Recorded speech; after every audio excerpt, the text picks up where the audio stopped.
Bonjour à tous, bienvenue sur la chaîne. Aujourd'hui, j'ai une histoire incroyable et transformatrice à partager avec vous. C'est le récit de quelqu'un qui a vécu une expérience de mort imminente, entrevu l'avenir de l'humanité et reçu une révélation surprenante sur l'année 2025. Avant de commencer, laissez dans les commentaires de quelle ville vous regardez et profitez-en pour vous abonner à la chaîne et activer la cloche pour ne manquer aucune histoire incroyable comme celle-ci. Embarquons ensemble dans ce voyage émouvant. Je m'appelle Cassidy Solène Parker, et il y a 13 ans, ma vie a changé à jamais. Aujourd'hui, je suis une personne ordinaire à Portland, Oregon, où je travaille comme professeur de littérature au lycée et mène une vie tranquille. Cependant, ce qui m'est arrivé cette nuit de septembre 2011 est quelque chose que je n'oublierai jamais.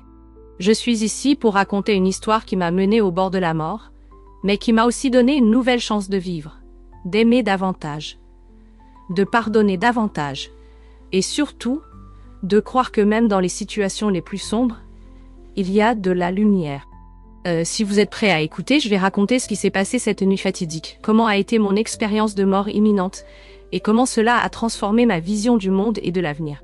C'était une nuit typique de septembre à Portland, Oregon, et l'air portait cette sensation de changement que seul l'automne peut apporter.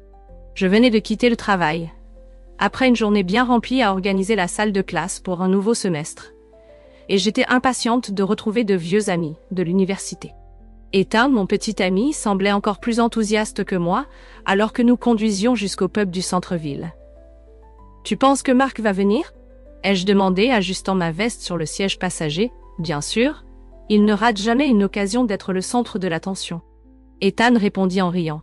Quand nous sommes arrivés, le pub était déjà bondé.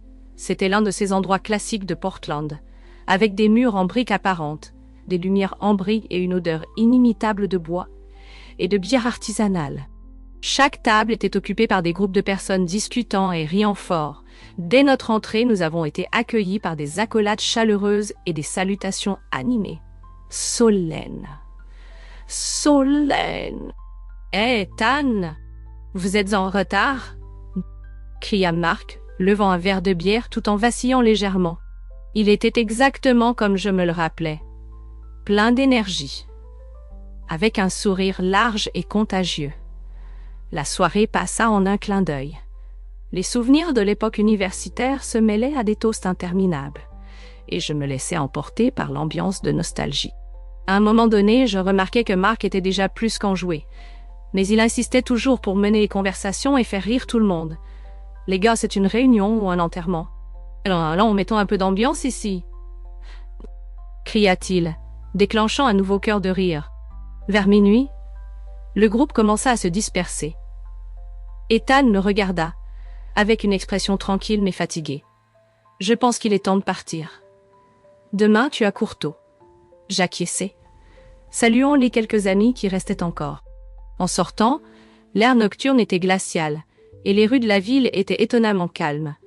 Nous étions sur le point d'appeler un taxi quand Mark apparut, les clés de voiture en main. « Hé, je vous ramène à la maison. C'est sur le chemin. N'est-ce pas ?» Il semblait confiant, mais j'hésitais. « Mark, tu ne penses pas que tu as trop bu pour conduire ?» Il leva les yeux au ciel et sourit. « Allez, Solène. Je vais bien. Je n'ai pas tant bu que ça. » Je regardais Ethan, cherchant du soutien, mais il haussa simplement les épaules. S'il pense qu'il peut, c'est mieux que d'attendre un taxi pendant 1 heure. Mon instinct me disait de refuser, mais, pour une raison quelconque, je montai à l'arrière de la voiture de Mark. Ethan s'assit à côté de moi, et je remarquai qu'il serrait ma main plus fort que d'habitude. Pendant que Mark conduisait, il parlait de projets futurs, riant et essayant de maintenir une ambiance légère. Mais quelque chose n'allait pas. La route semblait plus sombre, plus vide que d'habitude. La radio diffusait une vieille chanson, mais je pouvais à peine me concentrer. J'étais tendu, chaque virage me faisait retenir mon souffle. « Mark, tu vas trop vite ?» dis-je, ma voix tremblant légèrement. « Détends-toi, Solène. »« Je fais ça tout le temps, » répondit-il, insouciant. C'est alors que tout arriva. Soudain, une paire de phares apparut dans notre direction, brillant comme des yeux menaçants.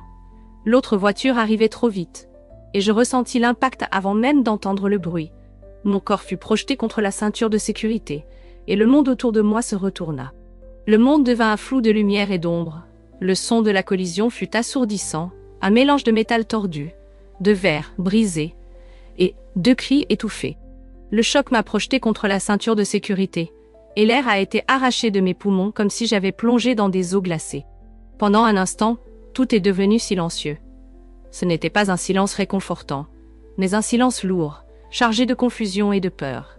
J'avais du mal à ouvrir les yeux, mais je sentais le goût métallique du sang dans ma bouche. Ma tête battait, et une douleur aiguë se répandait sur le côté droit de mon corps. « Ethan !» J'ai essayé d'appeler, mais ma voix est sortie comme un faible murmure, presque inaudible. J'ai entendu des gémissements venant du siège avant, où se trouvait Marc. Mais ils étaient faibles et irréguliers. Finalement, j'ai réussi à ouvrir les yeux. Tout était à l'envers, la voiture avait fait des tonneaux, et était sur le côté. Des éclats de verre couvraient l'intérieur, reflétant les lumières clignotantes des lampadaires de la route. Je pouvais voir Ethan à côté de moi, inconscient, avec une profonde entaille sur le front. Sa respiration était faible, mais il était encore en vie. « Au secours !» ai-je murmuré à nouveau, essayant de bouger ma main pour le toucher, mais mon bras ne répondait pas. Il était coincé, immobilisé par ce qui semblait être le tableau de bord de la voiture, écrasé contre mon côté droit. La panique a commencé à s'emparer de moi. Chaque seconde semblait une éternité, puis j'ai entendu des sirènes au loin. Elles étaient un signe d'espoir, une preuve que quelqu'un savait ce qui s'était passé et que de l'aide était en route. J'ai essayé de me concentrer sur elles, d'utiliser le son comme un point d'ancrage pour ne pas succomber à la peur. La première voix que j'ai entendue clairement était celle d'un ambulancier. « Nous avons 3 victimes ici. Nous avons besoin de pinces hydrauliques pour libérer les passagers. » Les lumières rouges et bleues des véhicules de secours dansaient autour de moi, illuminant les visages tendus des secouristes. L'un d'eux s'est agenouillé à côté de moi, essayant de me calmer pendant que d'autres travaillaient à découper le métal, qui me retenait. « Restez avec moi, mademoiselle. »« Quel est votre nom ?»« Nick » a-t-il demandé, d'une voix ferme et douce. « Cassidy. » ai-je murmuré, sentant ma conscience commencer à flancher. « D'accord, Cassidy. Nous allons vous sortir de là. Restez avec moi. D'accord. » Ne fermez pas les yeux, mais c'était difficile. Le poids de la fatigue me tirait. Une force irrésistible qui semblait vouloir m'emporter loin. Finalement, j'ai senti le soulagement du tableau de bord se lever, et le froid de l'air nocturne frappait ma peau. Ils m'ont placé sur une civière et j'ai pu voir le visage pâle d'Ethan, alors qu'il était également extrait de la voiture. Marc a été emmené en premier, encore conscient, mais visiblement en état de choc. Sur le chemin de l'hôpital, j'ai entendu des fragments de conversation des ambulanciers. Elle a un traumatisme thoracique, la pression chute, possible hémorragie interne. Les mots flottaient autour de moi, mais je ne pouvais pas les traiter complètement. Tout ce que je savais, c'est que ma vision devenait de plus en plus floue, et la douleur semblait s'éloigner, comme si mon corps se déconnectait. Nous la perdons. Ce fut la dernière chose que j'ai entendue avant que le monde ne devienne complètement sombre. L'obscurité qui m'a enveloppée n'était pas terrifiante comme je l'avais imaginé. C'était un vide étrange, silencieux, mais en même temps réconfortant. Puis soudain, quelque chose a changé. C'était comme si j'avais été tirée hors de moi-même, comme si mon esprit s'était détaché de mon corps physique. Je flottais. C'est la première chose que j'ai remarquée. En bas, je voyais mon corps, inerte, être emmené vers la salle d'urgence. Il était pâle, presque méconnaissable, entouré de médecins et d'infirmiers qui travaillaient frénétiquement. Pression en chute libre. Nous allons avoir besoin de compression thoracique immédiatement. Une médecin, que je découvrirai plus tard être Dora Linda Foster, criait des instructions tandis qu'un infirmier plaçait des masques à oxygène et préparait des seringues avec des médicaments. Je devrais être en panique, mais je ne l'étais pas. En fait, il y avait quelque chose de calmant à observer cela d'une perspective distante. Tout semblait surréaliste, comme si je regardais une scène, dans un film, et non ma propre vie. J'ai remarqué des détails que je n'aurais jamais perçus auparavant. L'éclat intense des lumières chirurgicales, l'attention sur les visages de l'équipe médicale, même la petite fissure sur l'un des carreaux du sol. Quand j'ai détourné mon regard de la salle, je me suis sentie attirée par un couloir de l'hôpital. Je ne marchais pas exactement, mais je me déplaçais, portée par une force invisible. J'ai traversé des salles où d'autres patients étaient traités. J'ai vu une femme âgée tenir la main d'une infirmière en pleurant. Dans une autre salle, un enfant jouait avec un ours en peluche tout en recevant une perfusion intraveineuse. Puis, J'ai vu mes parents. Ils étaient dans la salle d'attente, les visages marqués par les larmes et le désespoir. Ma mère tenait la main d'Ethan, et tous deux semblaient prier. « Dieu, s'il vous plaît, sauvez ma fille. » Elle répétait doucement, tandis qu'Ethan regardait le sol, incapable de retenir ses larmes. « Elle va survivre, pensais-je en moi-même. Je voulais les atteindre, leur offrir du réconfort, mais c'était impossible. Ma présence là-bas était comme une ombre, visible seulement pour moi, incapable de toucher le monde physique. Je tournais mon attention vers l'endroit d'où je venais. J'étais ramenée à la salle d'urgence, où la situation semblait s'être aggravée. « Pas de réponse », déclara l'un des médecins, tandis que le moniteur cardiaque émettait un son continu. La docteure Foster prit une profonde inspiration, réfléchissant à ses options. « Chargez le défibrillateur à 200 joules, ordonna-t-elle. « Pourquoi suis-je en train de vivre cela ?» me demandai-je. Je devrais ressentir quelque chose, mais je ne ressentais rien. C'était comme si j'étais coincée entre deux mondes, incapable de revenir, mais pas prête à partir non plus. Soudain, je sentis une force me tirer loin de la salle d'opération. L'environnement autour de moi commença à se transformer. Et l'hôpital fut remplacé par quelque chose de complètement différent. Ce n'était plus un espace physique, mais un lieu de transition. Un tunnel sombre apparut devant moi, et je me sentis irrésistiblement attirée par lui. La lumière au bout était d'abord faible, mais elle grandissait, devenant plus brillante et chaleureuse. Ce n'était pas une lumière ordinaire, mais quelque chose qui émanait de l'amour, de la paix, et une sensation de plénitude que je n'avais jamais ressentie auparavant. À mesure que je m'approchais, le monde matériel semblait se dissoudre complètement, ne laissant que cette lumière accueillante. Le tunnel était à la fois énigmatique et réconfortant. Il y avait un mouvement doux en lui, comme si l'air tournait dans le sens des aiguilles d'une montre autour de moi. Il n'y avait aucun son, juste un bourdonnement bas et constant, qui semblait venir de l'intérieur de moi.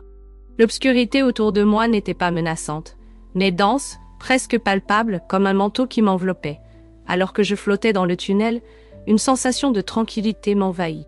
Tout ce qui s'était passé, l'accident, la douleur, l'hôpital, semblait lointain, presque comme un rêve que je ne pouvais plus atteindre. C'était comme si j'étais emmenée vers un endroit où ces choses n'avaient tout simplement pas d'importance. Au bout du tunnel, une lumière commença à apparaître. Au début, ce n'était qu'un petit point lointain. Mais à mesure que je m'approchais, elle grandissait, s'étendant dans toutes les directions. La lumière n'était pas seulement visible. Je pouvais la sentir. Elle était chaude, mais pas de manière physique. C'était une chaleur qui enveloppait mon âme, comme si elle me remplissait d'amour et de paix. Quand je me rapprochais, je réalisais que la lumière n'était pas seulement de la lumière. C'était une présence. Je ne sais pas comment expliquer, mais c'était comme si c'était une entité consciente, une énergie qui savait exactement qui j'étais. Cette lumière m'accueillit d'une manière que je n'avais... Je me sentais connue, comprise et...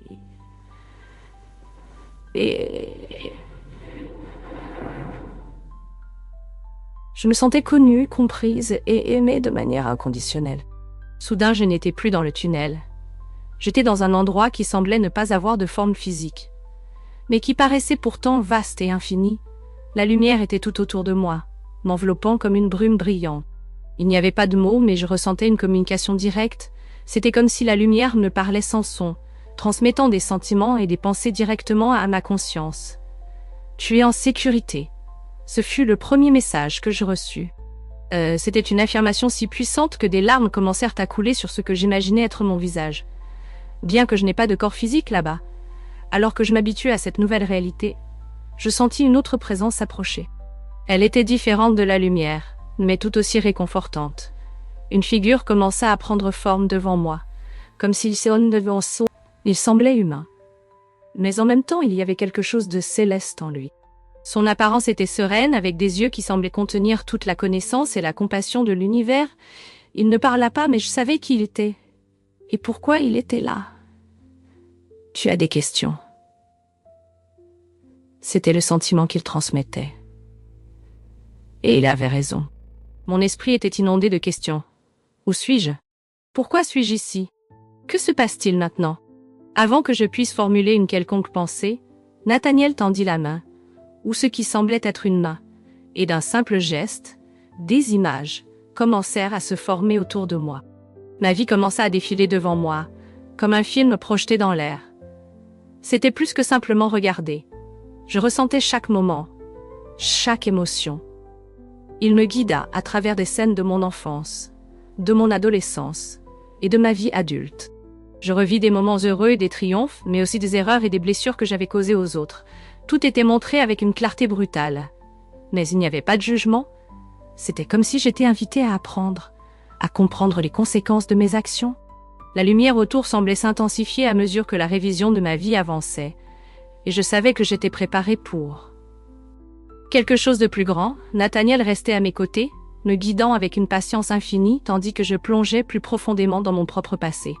La lumière autour de moi irradiait chaleur et amour, et les images de ma vie se déroulaient devant moi, comme si elles étaient projetées sur un écran infini. Ce n'étaient pas seulement des souvenirs. J'étais là, revivant chaque moment avec une clarté et une profondeur que je n'avais jamais connues auparavant. La première scène était celle de mes 6 ans environ, jouant dans le jardin de la maison. Je construisais un château de sable, tandis que mon père s'occupait du jardin. Je me souvenais de la sécurité et de l'amour que je ressentais, entouré par la simplicité et la magie de l'enfance. Je pouvais à nouveau ressentir la joie pure de cet instant, la chaleur du soleil sur mon visage et le son du rire de mon père, alors que je lui montrais mon château bancal. Mais je ne revisais pas seulement les moments heureux. Nathaniel, restant à mes côtés comme un guide silencieux, m'a conduit vers des scènes de ma vie que je préférais oublier. J'ai vu le jour où ma meilleure amie, Claire, m'a demandé de l'aide lors d'une crise émotionnelle. Elle venait de vivre une rupture douloureuse, et moi, absorbée par ma propre routine, je l'ai ignorée. Je me suis rappelé comment j'avais prétendu être occupée, trouvant des excuses banales, tandis qu'elle pleurait de l'autre côté du fil. À ce moment de la révision, je n'ai pas seulement vu la scène, mais j'ai ressenti l'impact que mon attitude avait eu sur Claire. C'était comme si j'étais à l'intérieur d'elle, éprouvant sa douleur, sa solitude, son sentiment d'abandon. J'ai pleuré en réalisant combien ma décision, qui semblait insignifiante à l'époque, avait blessé quelqu'un que j'aimais. Nathaniel ne m'a pas jugé. Il est simplement resté là, me permettant de tout absorber. Le message était clair. La vie n'est pas faite seulement de grands moments, mais des petites décisions que nous prenons quotidiennement, celles qui peuvent élever ou abattre les personnes autour de nous. Les scènes ont continué, chacune apportant des leçons importantes. J'ai vu le jour où j'ai choisi d'affronter ma peur et de postuler au programme de master, même en croyant que je n'étais pas assez bonne. J'ai vu l'impact positif que j'ai eu sur mes élèves au fil des ans, en particulier sur une fille nommée Lily, qui avait perdu l'intérêt pour les études jusqu'à ce que je l'encourage à explorer sa passion pour l'écriture. Cependant, j'ai aussi vu des moments où j'ai laissé la fierté et l'ego me guider. J'ai vu des disputes inutiles avec Ethan, des moments où j'ai gardé rancune alors que j'aurais pu pardonner, et des occasions où j'ai choisi le chemin le plus facile au lieu du bon. Nathaniel m'a finalement conduit à un point de réflexion. La lumière autour de moi semblait s'intensifier, m'enveloppant d'une chaleur réconfortante. C'est alors qu'un message clair est venu à mon esprit, comme s'il avait été transmis directement par la lumière. La vie n'est pas une série d'événements aléatoires. C'est une opportunité d'apprendre, de grandir et de se transformer. J'ai réalisé alors que la révision de ma vie n'était pas un jugement, mais une invitation.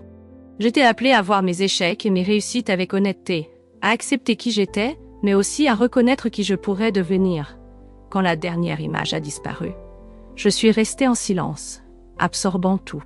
Nathaniel m'a regardé, ou du moins j'ai senti qu'il me regardait, et a transmis un autre message. Vous êtes prête à voir ce qui vient ensuite. Après la révision de ma vie, un profond silence s'est installé autour de moi. La lumière, qui était auparavant chaleureuse et enveloppante, a commencé à vibrer différemment, comme si elle changeait de but. Nathaniel était toujours à mes côtés, mais il semblait maintenant un peu plus distant, presque comme un observateur. Maintenant, vous verrez ce qui est à venir. Le message est arrivé clairement à mon esprit, comme s'il y avait été placé directement. Avant que je puisse réagir, les images ont commencé à apparaître, non pas de mon passé, mais de quelque chose de plus grand, quelque chose qui transcendait ma vie personnelle. C'était comme assister au déroulement d'une histoire épique, mais cette fois, j'étais seulement spectatrice. La première vision était celle de changements sur la planète. J'ai vu d'immenses tempêtes, des ouragans balayant des villes entières, des inondations recouvrant des rues autrefois pleines de vie. J'ai vu des sécheresses dévastatrices, transformant des terres fertiles en déserts craquelés.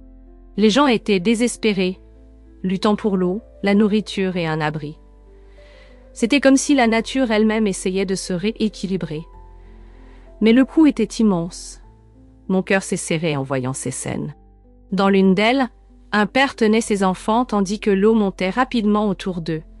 Dans une autre, une mère pleurait à côté d'une récolte morte à cause de la sécheresse. Le message était clair. Les choix que nous faisons aujourd'hui façonnent demain. Les scènes ont de nouveau changé cette fois. Le texte présente un scénario de conflit différent des guerres traditionnelles que nous avons apprises à l'école. Celles-ci étaient batailles internes se déroulant à l'intérieur des propres pays. J'ai été témoin de foules protestants, certaines pacifiquement, d'autres avec colère, affrontant des gouvernements corrompus et des systèmes injustes. L'inégalité sociale avait atteint un point critique, avec riches et pauvres, luttant pour la survie et la dignité. C'était difficile à regarder. Je voulais détourner le regard, mais je ne pouvais pas. Nathaniel, à mes côtés, restait calme, comme s'il me préparait à ce qui allait arriver. Graduellement, l'obscurité des guerres et des crises a commencé à se dissiper. De nouvelles images sont apparues, montrant des gens s'unissant, s'aidant les uns les autres, mus par la compassion et un amour sincère, non par le profit. J'ai vu des communautés se reconstruire avec respect pour la nature et des innovations technologiques utilisées pour améliorer la vie des gens, non pour les exploiter. La planète était en train de se transformer. Ce n'était pas un processus rapide ou facile, mais c'était réel. Les gens se regardaient avec compréhension, non avec jugement. La nature était respectée et intégrée à la vie humaine, plutôt qu'exploitée. Les enfants grandissaient dans un monde où l'empathie était la base de tout. Enfin, un message clair et indubitable est apparu. 2025 serait un tournant. Les choix faits cette année-là détermineraient l'avenir de l'humanité. J'ai ressenti un mélange d'espoir et de responsabilité. Ce que j'ai vu m'a rempli d'un désir ardent de faire partie de cette transformation, d'être une force positive au milieu du chaos. J'ai réalisé que ma vie, aussi insignifiante qu'elle puisse paraître, avait un but. Chaque choix, chaque geste d'amour ou de compassion contribuait à la construction de cet avenir. Quand les visions ont pris fin, Nathaniel s'est tourné vers moi pour la première fois, transmettant un dernier message. Vous avez vu ce que vous deviez voir, maintenant c'est à vous de décider. La lumière a commencé à changer à nouveau et j'ai senti une force me tirer loin de cet endroit. Je ne savais pas où j'allais, mais quelque chose en moi savait que mon temps, là-bas, touchait à sa fin. La force qui me tirait était irrésistible, comme si une main invisible me guidait de retour. La lumière autour de moi a commencé à s'estomper, remplacée par une sensation de gravité, de poids, comme si quelque chose me rattachait à nouveau au monde physique.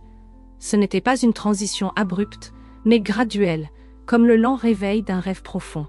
Avant de quitter complètement cet endroit de lumière et de paix, Nathaniel m'a transmis un dernier message, clair et direct.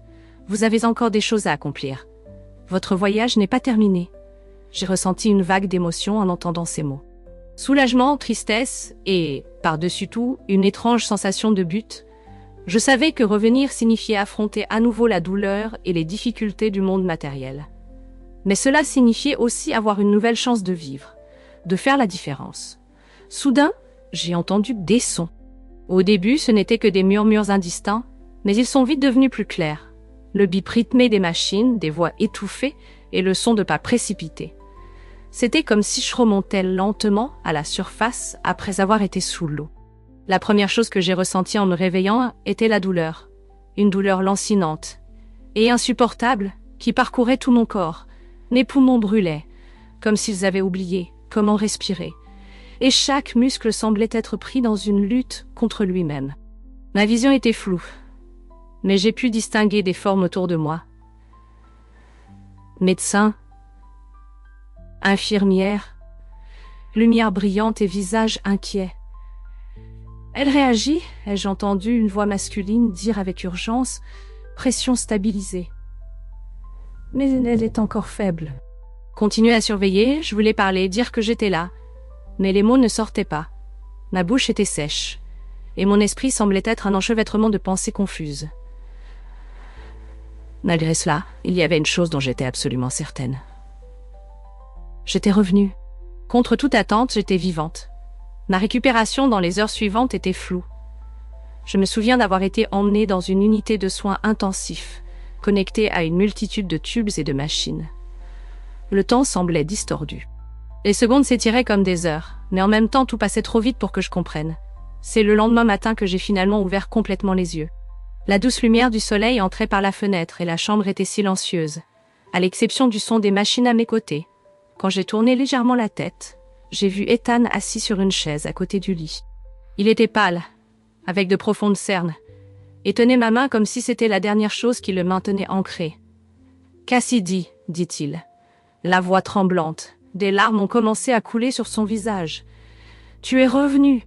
Mon Dieu, tu es revenu. » Je voulais répondre, mais tout ce que j'ai pu faire, c'est serrer légèrement sa main. L'expression de soulagement sur son visage était indubitable. Le simple aperçu de son visage a suffi à me faire oublier, ne serait-ce qu'un instant, tout le reste. Transformado, ma talvez fossu que tives mudado. Estava determinada a viver de forma me consciente. A valorizar cada momento a buscar o proposito que a experiencier. Cas fatal havia me prometido. Lorsque je ressentais, plus tard, mes parents sont arrivés. Ma mère a fondu en larmes en me voyant éveillée tandis que mon père, toujours si fort et réservé, a serré ma main fermement, comme s'il voulait s'assurer que je ne m'échappe plus. C'est alors que j'ai réalisé à quel point ma présence était importante pour eux. Cependant, quelque chose en moi avait changé. Bien que je sois reconnaissante d'être en vie, je savais que mon expérience dans le tunnel et la lumière n'était pas quelque chose que je pouvais ignorer. Il y avait un but plus grand, quelque chose que je devais accomplir avec cette seconde chance qui m'avait été donnée. Pourtant, à ce moment-là, le plus important était d'être là avec les personnes que j'aimais. Je savais que le chemin de la guérison serait long et ardu, mais je savais aussi que cette fois, j'affrontais la vie avec une nouvelle perspective et un nouvel espoir. Se réveiller n'était que le début. La véritable bataille a commencé dans les jours suivants. Quand j'ai réalisé l'état dans lequel se trouvait mon corps, chaque mouvement, même garder les yeux ouverts pendant de longues périodes, semblait un effort monumental. Il y avait des tubes connectés à ma poitrine, de l'oxygène forcé dans mes poumons, et une douleur constante qui semblait ne pas diminuer. Les médecins m'ont expliqué ce qui s'était passé. Mes côtes étaient fracturées, et l'une d'elles avait perforé mon poumon droit. Ma jambe droite était cassée en 2 endroits, et j'avais subi une commotion cérébrale sévère. Le plus effrayant était l'hémorragie interne qui avait failli me coûter la vie. « Vous êtes un miracle », a dit la docteure Linda Foster, avec une expression sérieuse mais soulagée. Il y a eu des moments où nous avons pensé que vous ne vous en sortiriez pas. Malgré le fait d'être en vie, je ne me sentais pas miraculeuse. Chaque jour en soins intensifs était une bataille. La physiothérapie a commencé presque immédiatement, et j'ai pleuré de frustration quand je n'ai pas pu lever ma jambe du lit lors de la première séance. Les muscles que j'avais toujours pris pour acquis semblaient s'être transformés en pierre. Même des choses simples, comme tenir un verre d'eau, étaient un défi. Ethan était avec moi presque tous les jours, assis à mes côtés, lisant des livres à haute voix, ou simplement tenant ma main. Il essayait de cacher sa culpabilité, mais je la voyais dans ses yeux. J'aurais dû dire non, a-t-il murmuré une nuit, pensant que je dormais, j'aurais dû te protéger. Je voulais lui dire que ce n'était pas sa faute, mais je le traitais encore intérieurement. La vérité est que je me reprochais aussi d'avoir accepté le trajet de Mark. Mark, en revanche, n'est pas venu me rendre visite. J'ai appris par Ethan qu'il allait bien physiquement, mais émotionnellement dévasté. Il avait commencé à assister à des réunions des AA, Alcooliques Anonymes, et a envoyé un court message par l'intermédiaire d'Ethan. Je suis désolée pour tout. Le pardon, j'ai réalisé, serait une partie essentielle de mon processus de guérison. Non seulement pardonner à Mark, mais aussi à moi-même. Les souvenirs de l'accident revenaient par flash, aux moments les plus inattendus. Le son de la collision, l'éclat des phares, l'impact, la douleur émotionnelle étaient aussi intenses que la physique. Mais il y a eu des moments de lumière au milieu de tout cela. Un après-midi, alors que je luttais pour faire mes premiers pas avec un déambulateur, j'ai vu une infirmière aider une dame âgée à marcher dans le couloir. La patience et le soin qu'elle a montré m'ont profondément ému. Pour la première fois, j'ai réalisé à quel point les petites actions de bonté importaient, même dans les circonstances les plus difficiles. Mes parents ont aussi été des piliers de force. Ma mère, malgré son cœur brisé, a porté mon plat préféré de la maison, même quand je pouvais à peine manger. Mon père, toujours pratique, aidait les médecins à revoir mon plan de récupération et restait à mes côtés dans les moments les plus difficiles. Après des semaines en soins intensifs, j'étais transférée dans une unité de réhabilitation. Là, les jours étaient remplis de physiothérapie épuisante et de thérapie occupationnelle. Chaque petite victoire se lever seule du lit, faire 5 pas sans aide, était célébrée comme un exploit monumental, et d'une certaine manière, c'était le cas. Je reconstruisais ma vie, un pas à la fois. C'est pendant cette période que j'ai commencé à réfléchir plus profondément à mon expérience de mort imminente. Je me souvenais de la lumière, de Nathaniel, des visions de l'avenir. Elles n'étaient pas seulement des souvenirs vagues. Elles faisaient partie de moi maintenant, et chaque pensée à leur sujet me donnait la force de continuer. Il y avait un but à ma survie, même si je ne savais pas encore exactement lequel. La guérison physique et émotionnelle a été lente, mais chaque jour me rapprochait de la vie que je savais pouvoir avoir à nouveau. Et surtout, je me suis rappelé quelque chose que la lumière m'avait montré. Les choix que nous faisons aujourd'hui façonnent l'avenir. Quand je suis finalement sortie de l'hôpital, après des mois de traitement, de réhabilitation et d'innombrables examens, le monde semblait avoir changé, mais c'était peut-être moi qui avais changé. J'étais déterminée à vivre de manière plus consciente, à valoriser chaque instant et à chercher le but que l'expérience quasi fatale m'avait promis. Transformer. Ce n'était pas seulement le paysage qui avait changé pendant mon absence, mais quelque chose en moi aussi. Chaque détail du quotidien, qui auparavant passait inaperçu, devenait maintenant une opportunité d'apprentissage ou de gratitude. Je portais encore des cicatrices, tant physiques qu'émotionnelles. Mon corps avait des limites que je ne connaissais pas. Les longues promenades étaient difficiles. Et la douleur dans mes côtes me rappelait constamment l'accident. Cependant, les cicatrices émotionnelles étaient les plus profondes. L'expérience de la mort imminente, avec ses visions et ses messages, avait planté une graine en moi, un appel à vivre de manière plus consciente, plus connectée aux gens et au monde qui m'entoure. Le premier grand changement s'est produit dans la façon dont je voyais les relations humaines. Avant l'accident, j'avais l'habitude de garder des rancunes et de laisser de petites blessures ronger les amitiés et les liens familiaux. Après ma guérison, j'ai compris l'importance du pardon, non seulement pour les autres, mais pour ma propre paix intérieure. La première personne que j'ai décidé de pardonner fut Marc. Pendant des semaines, Ethan avait essayé de le convaincre de me rendre visite, mais il résistait, prisonnier de sa propre culpabilité. Lorsque nous nous sommes enfin rencontrés, c'était dans un parc, un lieu neutre, où nous pouvions tous deux nous sentir à l'aise. Il était visiblement plus maigre et abattu, les épaules courbées comme s'il portait le poids du monde. « Je ne sais même pas par où commencer, » dit-il, incapable de me regarder dans les yeux. « J'ai détruit ta vie. Si je pouvais échanger ma place avec toi, je le ferais en 1 seconde. » J'ai pris une profonde inspiration. Pardonner n'était pas facile, mais je savais que c'était nécessaire. « Tu as fait un mauvais choix, Marc. Nous en faisons tous. Mais ce qui compte, c'est ce que nous faisons à partir de maintenant. Je te pardonne, et j'espère que tu pourras te pardonner aussi. » Il a commencé à pleurer. Et à ce moment-là, j'ai ressenti quelque chose en moi se soulager. C'était comme si un poids que je ne savais même pas que je portais avait été enlevé. À partir de ce jour, Marc a commencé à se reconstruire, et moi aussi. Ma vision de la vie quotidienne a également changé. J'ai commencé à apprécier des choses que je considérais auparavant comme banales. L'arôme du café le matin, le bruit des feuilles au vent, le sourire d'un inconnu dans la rue. Il y avait une beauté simple dans tout, et je me surprenais souvent à m'arrêter, absorbant ces moments comme s'ils étaient des miracles. Cependant, la transformation la plus profonde a été spirituelle. Avant l'accident, j'étais sceptique à l'égard de tout ce qui ne pouvait pas être expliqué rationnellement. Mais mon expérience de mort imminente m'a montré qu'il y a quelque chose de bien plus grand que nous ne pouvons comprendre. J'ai commencé à méditer, quelque chose que je n'avais jamais essayé auparavant, et à explorer des pratiques spirituelles qui me connectaient à ce sentiment de paix et d'amour que j'avais ressenti dans la lumière. Ma relation avec Ethan a également changé. L'accident nous a montré à quel point nous étions importants l'un pour l'autre, mais il a aussi apporté des défis. Il portait une profonde culpabilité de ne pas avoir empêché que nous prenions le trajet avec Marc. Et il a fallu du temps pour qu'il puisse gérer cela.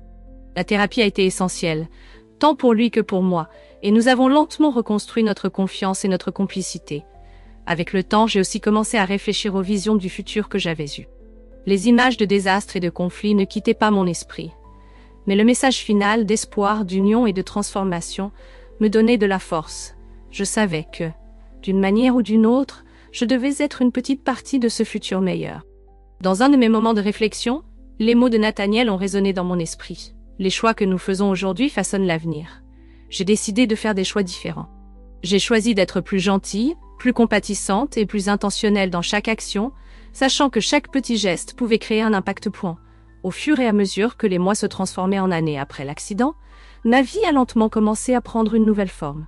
Je suis retournée à mon travail d'enseignante, un rôle que je voyais auparavant comme une obligation, mais qui est maintenant devenu une opportunité d'impacter des vies. Chaque élève dans ma classe était une chance de planter des graines d'empathie, d'inspirer une nouvelle génération à vivre avec plus de buts. Cependant, l'expérience que j'avais vécue était quelque chose que je savais que je ne pouvais pas garder pour moi. Il ne s'agissait pas de devenir conférencière ou d'écrire des livres sur ce qui s'était passé. C'était quelque chose de plus simple, plus humain. Partager ce que j'avais appris de manière authentique. Dans des conversations, dans de petits gestes et dans la façon dont je menais ma vie. Une nuit, alors que je préparais du matériel pour un cours, j'ai ressenti une envie soudaine d'écrire sur tout ce que j'avais vécu. J'ai pris un carnet et j'ai commencé à noter non seulement les événements de l'accident et mon expérience de mort imminente, mais aussi les leçons apprises en cours de route. La première leçon portait sur l'amour. Dans la lumière, tout se résumait à un amour pur et inconditionnel. J'ai réalisé que l'amour est la force la plus puissante qui existe. Pas seulement l'amour romantique, mais l'amour comme une énergie universelle. J'ai appris à l'exprimer davantage, même dans les petites choses comme écouter quelqu'un attentivement ou offrir un mot d'encouragement.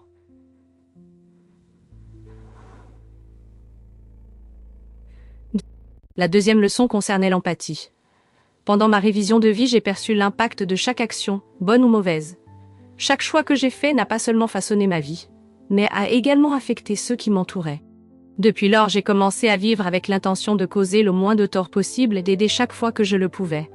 La troisième leçon portait sur le but. Mon expérience m'a montré que la vie n'est pas un hasard, mais une opportunité.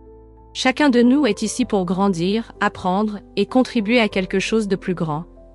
Cela a changé ma perspective sur mon travail, mes relations et même les défis que je rencontrais. À mesure que l'année 2025 approchait, je me souvenais constamment des visions du futur que j'avais eues. J'ai vu les crises et les conflits, mais j'ai aussi vu l'espoir. Je savais que ma contribution, aussi petite soit-elle, était importante. Il ne s'agissait pas de changer le monde entier d'un coup, mais de faire ma part dans mon petit coin de celui-ci. Une des façons que j'ai trouvées pour contribuer était dans la salle de classe. Enseigner la littérature est devenu un moyen de montrer à mes élèves que chacun d'eux avait le pouvoir de raconter sa propre histoire et de choisir comment elle serait écrite.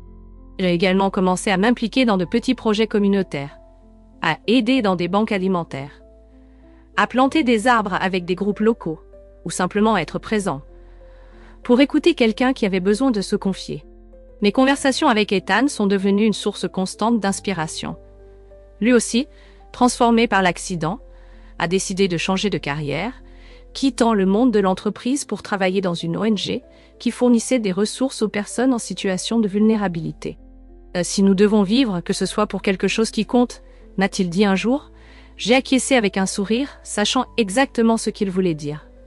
En 2024, en réfléchissant à tout ce que j'avais vécu, j'ai réalisé que je ne savais pas ce que l'avenir réservait.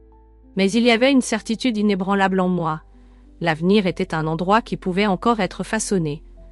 Chaque choix que nous faisions comptait. Chaque petit geste était une brique dans la construction de quelque chose de plus grand. Sur la dernière page du cahier où j'avais écrit sur mon expérience, j'ai laissé un message pour moi-même, quelque chose à me rappeler chaque jour. Peu importe à quel point le tunnel semble sombre, il y a toujours de la lumière au bout. C'est à nous de la trouver et de l'utiliser pour éclairer le chemin des autres. Et c'est avec ce message que j'ai poursuivi ma vie, attendant l'année 2025 avec un espoir renouvelé, croyant qu'ensemble, nous pourrions construire un avenir meilleur.